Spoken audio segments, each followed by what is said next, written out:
the operative functions of human resource management के अवलने function چې کوم دی अवलने रूप چې کوم دا staffing function دی شو staffing function موږ previous slides کې هم ویلو ته managerial function کې هم موږ ویلو خو staffing function په operative functions کې هم راځي عملیاتي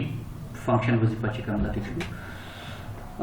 the staffing function چې کوم دی brothers موږ د define کولای شو it is the process of select the right man for the right job at the right time and place is called staffing. Staffing function تاسو داسې define کولای شئ چې دا داسې process دی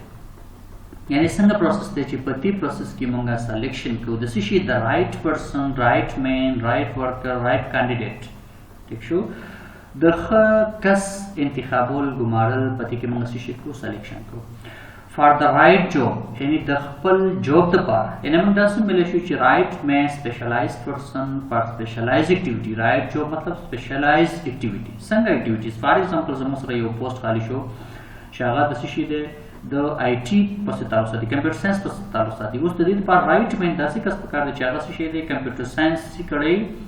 په آی ټي سیکشن کې انفارمیشن ټیکنالوژي کې ورته شي ایکسپیرینس نالج موجود دی دا تاسو شي رائټ مین فار د رائټ جاب د خپل آی ټي پوسټ لپاره ات د رائټ ټایم په خپل ټایم باندې فار ایگزامپل زمونږ یو بس خالی شو په همدغه ټایم باندې پکار دی داسې نه چې لکه مونږ د هغې لپاره مخکې یو کس سلیکټ کړی یو له وروسته سلیکټ کړو یو له کال پس سلیکټ کړو نو مطلب دا دی چې هماغه رائټ ټایم به له پکار دی چې کم وخت زمونږ امپلایز ته ضرورت دی بل چې کوم دی اینڈ پلیس از کال یعنی رائټ پلیس په کوم ډپارټمنټ کې فار ایگزامپل زمونږ یو بس خالي ده ویکنسي خالي ده په آی ټي ډپارټمنټ کې زمونږ دپاره دغه رائټ پلیس چې کوم دی هغه آی ټي ډپارټمنټ دی داسې نه چې فاینانس ډپارټمنټ داسې نه چې مارکیټینګ ډپارټمنټ دی ټیک شو نو برادرز په سټافینګ کې ډیفینیشن کې دا څو خبر دي چې رائټ مین دی رائټ جاب دی رائټ ټایم دی اینڈ پلیس دی ان رائټ مین مطلب ښه نښه کس ته لیکولو سپیشلایز پرسن چې کوم دی رائټ جاب چې کوم دی پر سپیشل اکټیویټي چې کوم دی د کوم جاب دپاره تاسو ته لیکوئ رائټ ټایم چې کوم دی په خپل ضرورت مطابق چې کوم دی کوم ټایم دی په هغه وخت سره لیکولي ان رائټ پلیس په خپل سپیسیفیک خاص ډپارټمنټ کې سره لیکول دس از کالډ سټافینګ فنکشن یا د سټافینګ پروسس چې کوم دی ټیک شو بل ډیفینیشن تاسو داسې هم کولی شئ چې اکټیویټیز ان ایچ آر ایم ریلیټډ وذ سیکینګ اټریکټینګ اینڈ هایرینګ کوالیفاید پیپل یعنی ټول هغه عملونه ټول هغه اکټیویټیز چې هغه د ایچ آر ایم پسې ریلیټډ دي تعلق ساتي په دې اکټیویټیز کې څه راځي سیکینګ مطلب دا دی تلاش کول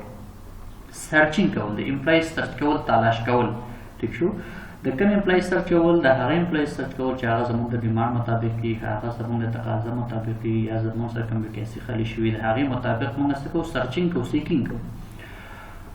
اټریکټ کول د دغه امپلایز ځان ته توجه راړول دا موټیویټ کول تشویق کول چې موږ ته څوک اپلای وکړي یعنې د څومره زیاتو نه زیات کسان چې موږ ته څوک اپلای وکړي دا زموږ دپاره څه شی دی یعنې ډېره زیاته ښه ولې ځکه چې موږ سره چې څومره زیات امپلایز اپلای وکړي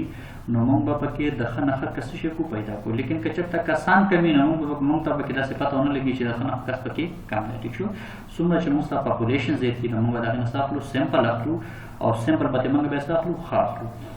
اټریکټنګ مطلب دا دی چې د خلکو یعنې دغه کم امپلای چې موږ سرچ کړو د هغې ځان ته تشویق کول چې موږ ته څوک اپلای وکړي